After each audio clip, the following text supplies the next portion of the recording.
Hello नमस्कार जय हिंद। आपका स्वागत है आपके अपने यूट्यूब चैनल जीतू कंपटीशन अड्डा पे।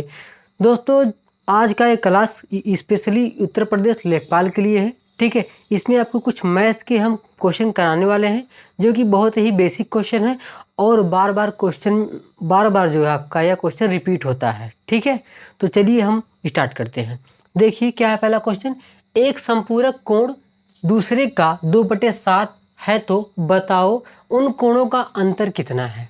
ठीक है, संपूरक कोण जान लीजिए पहले क्या है। संपूरक कोण जो है दो कोणों का योग जब 180 अंश होता है, यानी कि जब दो कोणों का योग 180 अंश होगा तो उसको क्या कहेंगे, संपूरक कोण कहेंगे। ठीक, क्या कहेंगे, संपूरक कोण।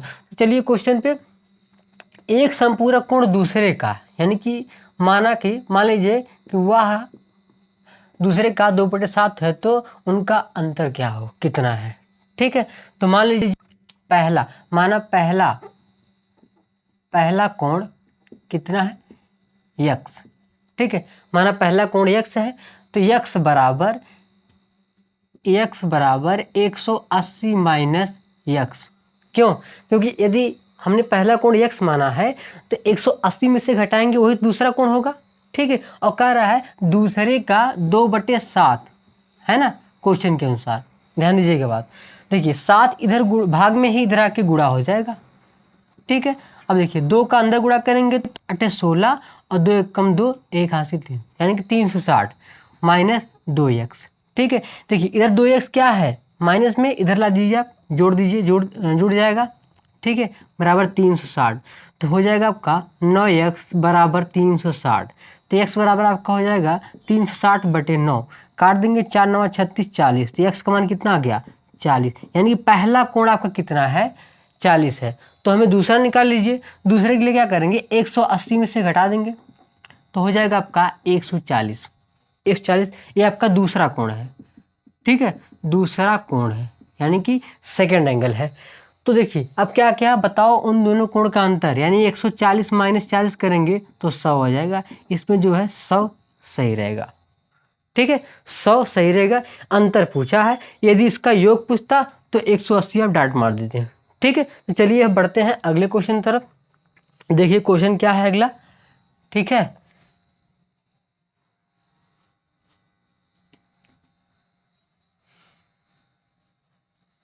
हाँ देखिए, 1 से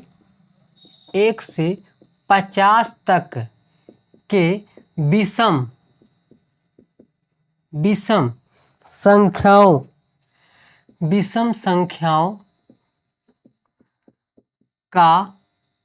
संख्याओं का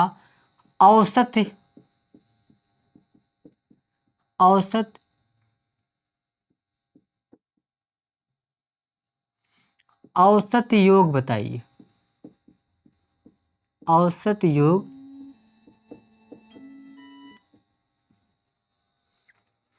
1 से 50 तक के विषम संख्याओं का औसत योग बताना है। ठीक है, इस क्वेश्चन में चलिए, तो आप जानते हैं यदि विषम पूछे किसी भी संख्या को, यानी कह दे कि 1 से n तक की संख्या, यानी का कोई भी नंबर हो सकता है। ठीक है, तो इसके लिए क्या करिए, आपका अंतिम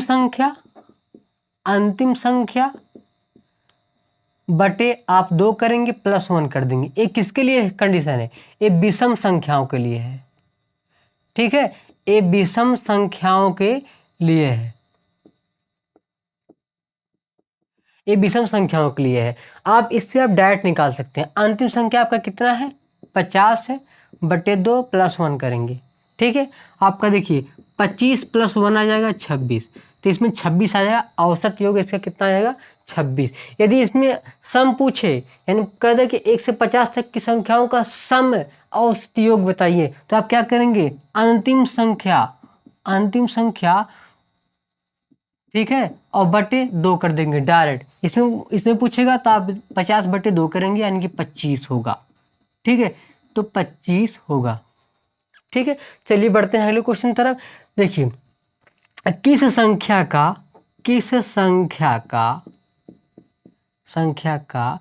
5% 19 होगा। ठीक है, निकालना है। तो माना यक्स का 5% यानी कि 5/100 19 है। ठीक है, हमने माना।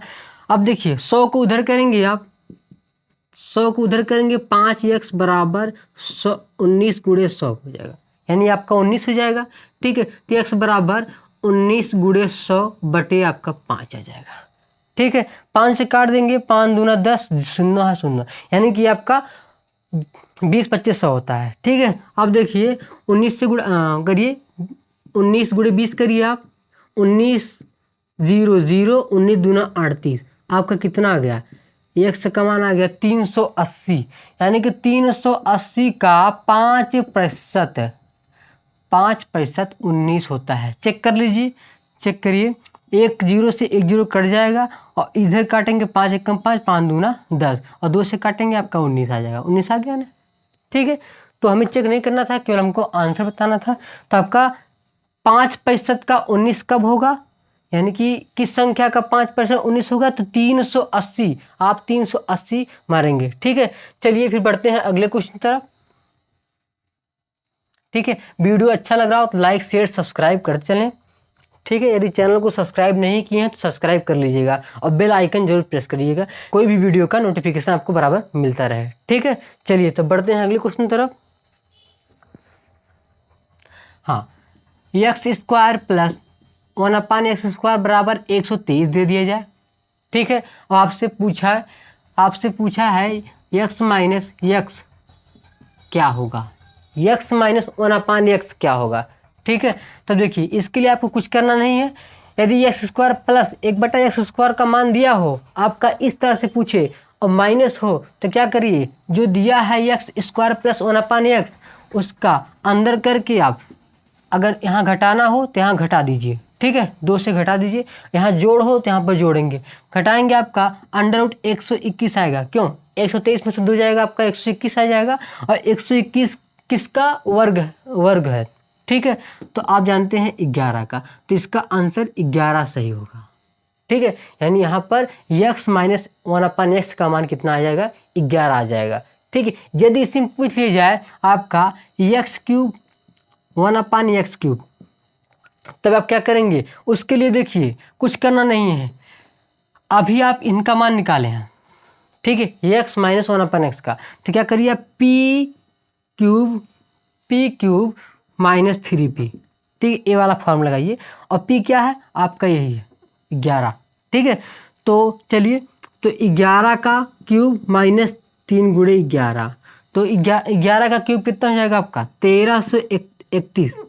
1331, यहाँ माइनस नहीं होगा, यहाँ प्लस होगा, सॉरी यहाँ पर प्लस होगा। ठीक है, प्लस, ठीक, और 11 3 33 जोड़ देंगे, आपका 1364 आएगा। ठीक है, यदि यह दे करके आपका x माइनस 1/x पूछे तो आपका 11 आंसर सही होगा। यदि x³ माइनस 1/x का पूछे तो आपका 1364 सही होगा, यानी कि 1364 सही होने वाला है। ठीक है, चलिए बढ़ते हैं अगले क्वेश्चन तरफ। देखिए अगले क्वेश्चन क्या है।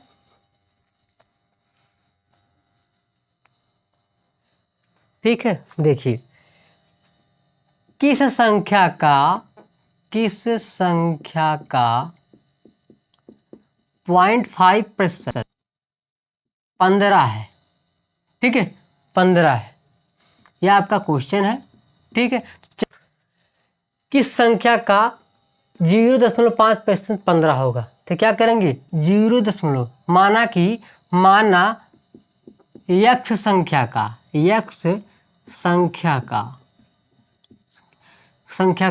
0.5% 15 होगा। ठीक है, हमने मान लिया, तो x गुणे 0.5% बराबर आपका 15। देखिए 0 दशमलव के बाद एक संख्या है तो ऊपर नीचे 10 से गुणा कर दीजिए। ठीक है, और फिर प्रतिशत का मतलब होता है 1/100 बराबर 15, यहाँ गुणा है बराबर नहीं। ठीक है, अब देखिए क्या करेंगे, x यानी कि 5x बटे 100 10 गुणे 100, ठीक है, बराबर आपका 15। ठीक, 5 से काटिए, 5 दिए 15, और देखिए x बराबर ये हो जाएगा 1000, 1000 का उधर भेजेंगे तो 3 गुणे 1000 हो जाएगा, तो कितना हो गया आपका 3000, यानी कि 3000 का 0.5% कितना होगा, 15 होगा। ठीक है, ये आपका क्वेश्चन था। इसके आगे हम और क्वेश्चन बढ़ते हैं, ठीक है। चलिए देखते हैं अगला क्वेश्चन। अगला क्वेश्चन क्या है? चक्रवृद्धि ब्याज पर जमा की गई राशि 4 वर्ष में 2 गुनी हो जाती है तो 16 वर्ष में वह राशि स्वयं की कितनी गुनी होगी? ठीक है, ये आपका क्वेश्चन है। पहले देखिए 4 वर्ष में कितना हो रहा है आपका 2 गुना, ठीक है। आप देखिए उसके बाद फिर देखिए 8 वर्ष में कितना हो जाएगा, ठीक, उसका 2 गुना करेंगे तो आपका 4 गुना, ठीक है, 4 गुना। फिर 12 वर्ष में आपका देखिए 12 वर्ष में 4 का 2 गुना करेंगे 8 गुना, ठीक है। 16 वर्ष में कितना हो जाएगा आपका 8 का 2 गुना 16 गुना, ठीक है। 8 का 2 गुना कितना होगा 16 गुना, यानी कि 16 वर्ष में 16 गुना होगा, ठीक है। इसको पहले समझ लीजिए। यदि समान समय अंतराल समान समय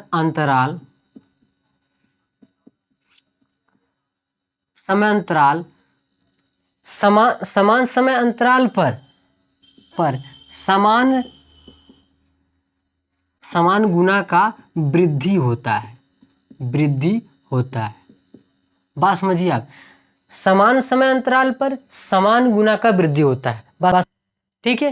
यानी 4 वर्ष की वृद्धि, 8 से 12 प्लस 4 वर्ष की वृद्धि, और फिर 12 से 16 प्लस 4 वर्ष की वृद्धि। देखिए इसमें समय का समान अंतराल आ रहा है, यानी कि 4 वर्ष की वृद्धि हो रही है, बात समझिएगा। तब देखिए कहा गया है कि उसके समान गुना का वृद्धि होता है, समान गुना का वृद्धि।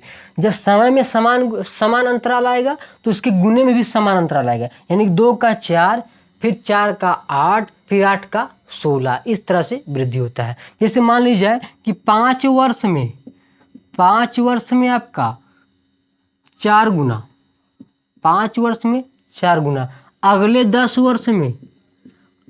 वर्ष में 4 का 2 गुना 8 गुना, ठीक है। अगले 15 वर्ष में कितना हो जाएगा 8 का 16 गुना, यानी अगले 15 वर्ष में 16, यानी समान समय अंतराल पर, देखिए समान समय अंतराल पर समान गुना की वृद्धि होती है, यानी कि देखिए 2 गुने की वृद्धि हो रही है, ठीक है, 2 गुने की वृद्धि हो रही है। तो पहले आप क्वेश्चन को पकड़िए कि उसमें समय का अंतराल समान तो है, समान अगर है तो आपको हल करने की ज़रूरत नहीं है, आप डायरेक्ट जो है गुना करते चले जाइए, ठीक है। तो इस तरह इसको लगाते हैं। फिर अब बढ़ते हैं अगले क्वेश्चन तरफ। एक झूले वाले ने अपने झूले के सीटों में 30% की वृद्धि करता है तथा टिकट की कीमत में 15% की कमी कर देता है, तो बताइए उसके आय में, यानी कि उसके आय में परिवर्तन कितना होगा, ठीक है। यानी उसके झूलों को सीट में 30% की वृद्धि कर रहा है और उसके टिकट में 15% की कमी कर रहा है, तो उसके आय में क्या परिवर्तन होगा, हमें यही बताना है। चलिए इसके लिए आपका ए वाला सूत्र लगा सकते हैं, A + B, ठीक है, प्लस AB बटे 100।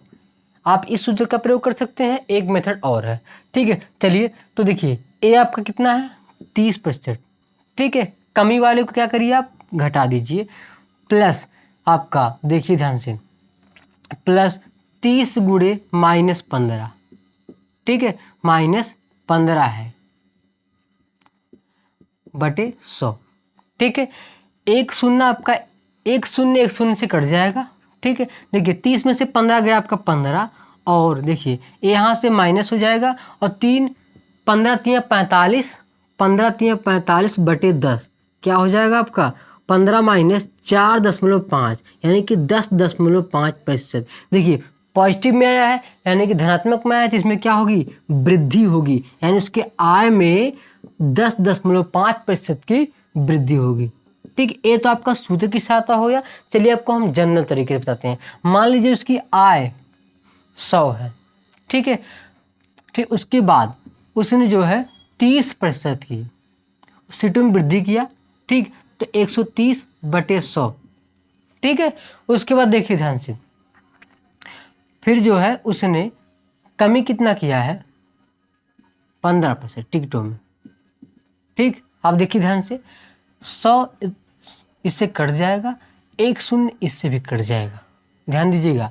अब गुणा करिए, 13 पच्चीस 65 के 5, ठीक है, 13 पच्चीस 65 के 5 और 13 सत्ते 91, 13 अट्ठा 104 और 6 मिलके आपका 110, ठीक है, और बटे 10 अभी है, यहाँ से भाग देंगे तो 110.5 आएगा। यानी कि देखिए 100 की पहले हो रही थी, उसके बाद वृद्धि कितनी हो गई आपकी, 10 की, ठीक है, 10.5 की वृद्धि हुई है। ठीक, एक तरीका तो ये है और पहला वाला तरीका ये है। आप जो भी मेथड लगाना चाहते हैं आप लगा सकते हैं, ठीक है, आपको जो आसान लगे। मान लीजिए 100 उसका क्या था, पहले उसका आया था, जब टिकट में 30% की वृद्धि की तो 130/100 करेंगे, और सॉरी सीटों में वृद्धि किया था और टिकट में 15% कमी किया था, 85/100 हो जाएगा। 100 से कैंसिल हो जाएगा, 1 शून्य से 1 30 वाला कट जाएगा 130 वाले में, फिर 13 गुणे 85 करेंगे बटे 10 करेंगे तो आपका हो जाएगा 110.5। ठीक है, 100 से कितना ज़्यादा है, 10.5%। ठीक, इसका अगर स्क्रीनशॉट लेना चाहते हैं ले लीजिए। फिर बढ़ते हैं अगले क्वेश्चन तरफ। चलिए देखते हैं अगला क्वेश्चन। किसी संख्या की 59% में से 99 घटाने पर उस संख्या का 41% 41 है, 41% प्राप्त होता है तो वह संख्या ज्ञात कीजिए। ठीक है, इस क्वेश्चन में कुछ भी नहीं है, ध्यान दीजिए। यानी कि 59% से 99 घटा देते हैं तो आपका प्राप्त क्या होता है, 41%। आप ध्यान दीजिए इनके अंतर के, यानी कि देखिए 41 में आप 18 जोड़ेंगे, 18% तो आपका कितना हो जाएगा, 59 हो जाएगा। तो ये 18% ही किसके बराबर है, 99 के। यानी जो बढ़ोतरी हो रही है इसमें, यानी जो घटाया जा रहा है वो आपका 18% ही घटाया जा रहा है, और जिसके बराबर क्या है, आपके 99%, सॉरी 99 है। ठीक है, चलिए तो इसको देखिए कैसे हल करते हैं। तो 99 गुणे 100 बटे आपका 18। ठीक है, देखिए तो काट दीजिए, आप काटिए, 3 से काटिए, 3 त्रिक्का 9, 3 त्रिक्का 9, ठीक, 3 6 18, और काट दीजिए 3 एकम 3 और 3 दूना 6। ठीक है, अब 2 से काटेंगे आप 50 हो जाएगा। तो 11 गुणे 50 कितना होता है, 11 0 0, 11 पच्चे 55, यानी कि 550। ठीक है, यानी कि 550 होगा, वह संख्या कितनी होगी, 550। ठीक, यानी देखिए 18% बराबर कितना आपका है, 99। तो 1% बराबर कितना हो जाएगा आपका, हो जाएगा 99/18। तो 100% बराबर कितना हो जाएगा, 99 बटे आपका 18 गुणे 100। ठीक ना, हो जाएगा ना। अब यहाँ से हल कर लीजिए, इस तरह से काटेंगे तो देखिए 6 त्रिक 18 और सॉरी 3 से काटिए, 3 6 18, 3 त्रिक्का 9, 3 त्रिक्का 9, फिर काटिए 3 11 2 50, 11 गुणे 50 कितना आ गया, 550 आ गया। ठीक है, 550 आ गया। इस तरह से लगाइए, बहुत मज़ा आने वाला है। ठीक है, वीडियो अगर लाइक नहीं किए लाइक कर लीजिए, और अगर सब्सक्राइब नहीं किए सब्सक्राइब कर लीजिए। ठीक, चलिए देखते हैं अगला क्वेश्चन। अगला क्वेश्चन क्या है, देखिए स्क्रीन पर दिए गए चित्र में समांतर चतुर्भुज ABCD का क्षेत्रफल 32 वर्ग मीटर हो तो त्रिभुज ABP का क्षेत्रफल ज्ञात करना है। ठीक है, यानी जो आपका देखिए इस फिगर में जो आपका समांतर चतुर्भुज है उसका देखिए AB, यहाँ पर C कर दीजिए, यहाँ पर C कर दीजिए, यहाँ पर D कर दीजिए। ठीक है, D ABCD क्या है, ABCD आपका एक समांतर चतुर्भुज है जिसका वर्ग यानी जिसका क्षेत्रफल क्या है, 32 वर्ग मीटर है। ठीक है ना, और हमें क्या ज्ञात करना है, त्रिभुज ABP का क्या निकालना है, क्षेत्रफल। तो पहले आप जान लीजिए कि देखिए दोनों का आधार सेम है, दोनों का आधार एक ही है। ठीक है, यानी त्रिभुज का और समांतर चतुर्भुज का दोनों का आधार एक है। उसके लिए देखिए यदि समांतर चतुर्भुज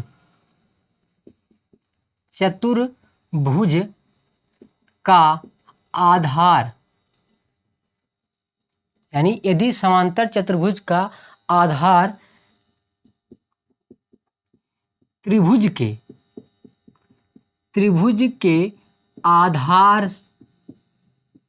आधार एक ही है, एक ही हो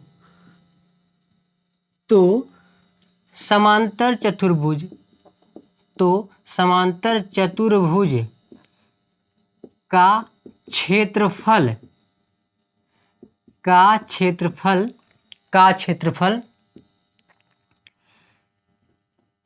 क्षेत्रफल दो गुना होता है। कितना होता है? दो गुना होता है किससे? त्रिभुज से। ठीक है, यानी कि त्रिभुज के क्षेत्रफल से समांतर चतुर्भुज का क्षेत्रफल 2 गुना होता है। बात समझिए। यदि देखिए समांतर चतुर्भुज और त्रिभुज का आधार 1 है तो समांतर चतुर्भुज का जो है क्षेत्रफल 2 गुना होगा, और बात करें हम त्रिभुज का तो उसका आधा होगा। ठीक है, तो इसमें पूछा है त्रिभुज ABP। ठीक है, तो यदि देखिए यदि त्रिभुज के क्षेत्रफल से समांतर चतुर्भुज 2 गुना है, त्रिभुज का क्षेत्रफल आधा होगा ना, तो यानी कि 32/2 16 वर्ग मीटर।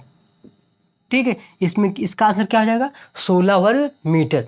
इस रूल के हिसाब से यदि समांतर चतुर्भुज का आधार त्रिभुज के आधार 1 ही हो तो समांतर चतुर्भुज का क्षेत्रफल 2 गुना होता है। किससे? त्रिभुज के क्षेत्रफल से। ठीक है, इसके अकॉर्डिंग और इसका त्रिभुज का क्षेत्रफल आधा होता है। जब वो 2 गुना हुआ तो इसका आधा ना होगा, उसके क्षेत्रफल में 2 से भाग देंगे, आपका आ जाएगा। ठीक है, इस तरह इसको निकालते हैं। चलिए बढ़ते हैं अगले क्वेश्चन तरफ। चलिए देखते हैं अगला क्वेश्चन। एक फेरी वाला 40 रुपये में 45 सेब बेचता है तो उसे 20% की हानि होती है। 24 रुपये में कितनी सेब बेचे कि उसे जो है कितना आपका 20% का लाभ हो। चलिए देखते हैं। इसमें कुछ भी नहीं है, ध्यान दीजिए। यानी कि वो आप बेच रहा है कितने में? आप बेच रहा है आपका 40 रुपये में कितना? 45। 40 रुपये में कितना बेच रहा है? 45 बेच रहा है। हानि कितनी हो रही है? 20 की, यानी कि 80 का होगा। ठीक है, अब देखिए उसे 120 यानी कि 20% का लाभ चाहिए, तो ये 20% का लाभ है। ठीक, ध्यान दीजिए। तो 40/45 गुणे 80 गुणे 120। ठीक, एक शून्य से कैंसिल आउट। अब देखिए 4 से काटेंगे 2 बार और 4 से काटेंगे 3 बार, 4 3 12। ठीक है, आपका हो जाएगा 45 दूना 90 बटे गुणे 3। ठीक है, अब देखिए ये आपका शून्य से कैंसिल हो जाएगा। ठीक है, आपका हुआ क्या? 4 3 12 बटे 9। ठीक है, काट दिए 3 से, 3 चौक 12 और 3 3 का 9। ठीक है, यानी कि एक सेब का रेट आपका कितना आ गया? 4/3 रुपया। ठीक है, ये आ गया। तो 4 रुपये में कितना सेब हो जाएगा? 4 रुपये में आपका 3 सेब होगा। ठीक है, 4 रुपये आपका 3 सेब होगा। तो इस प्रकार आपका 4 रुपये आपने 3 सेब खरीदा। ठीक है, बेचने की बात हो रही, खरीदने की बात नहीं हो रही। तो 24 यानी इसमें 6 से गुणा करेंगे, 6 चौक 24 रुपये में आपका 6 त्रिक 18 सेब बेचेगा, तब उसे 20% का लाभ होगा। ठीक है, यदि 24 रुपये में 18 सेब बेचेगा तो उसे जो है 20% का लाभ होगा। ठीक है, यदि वीडियो अच्छा लग रहा हो तो लाइक कर चलिए। ठीक।